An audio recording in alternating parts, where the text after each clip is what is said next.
C Joseph Vijay எனும் நான்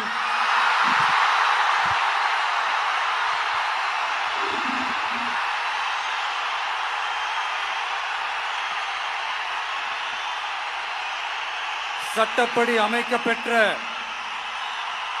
இந்திய அரசியல் அமைப்பின்பால் உண்மையான நம்பிக்கையும் மாறா பற்றும் கொண்டிருப்பேன் என்றும்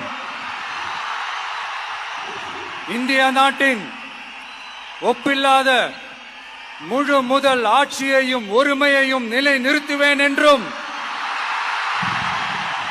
தமிழ்நாட்டு அரசின் முதலமைச்சராக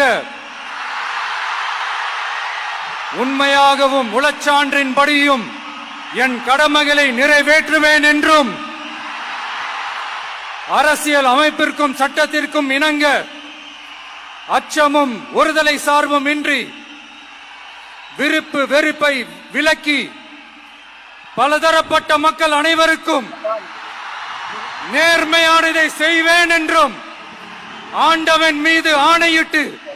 உறுதிமொழிகிறேன்.